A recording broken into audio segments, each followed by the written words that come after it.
Hello, আসসালামু আলাইকুম। সবাই আমার ফরিদপুর থেকে ছোট্ট একটা শর্ট ভিডিও নিয়ে চলে আসলাম। তো আজকে আলোচনা করব মুরগিকে কেন বিকালে খাবার দিবেন কি সন্ধ্যার আগে।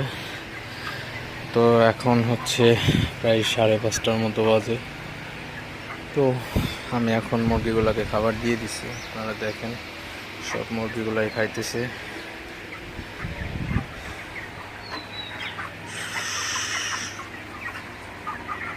এখন সবগুলাই খাইতেছে, খাবার খাইতেছে।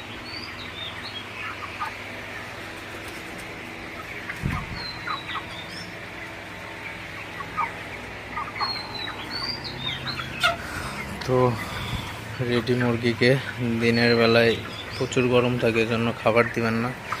দিনের বেলায় খাবার দিলে মুরগিগুলা ফিট এমনিই গরম, আরও ফিট খেয়ে মুরগিগুলা স্টক করতে পারে। তো আপনার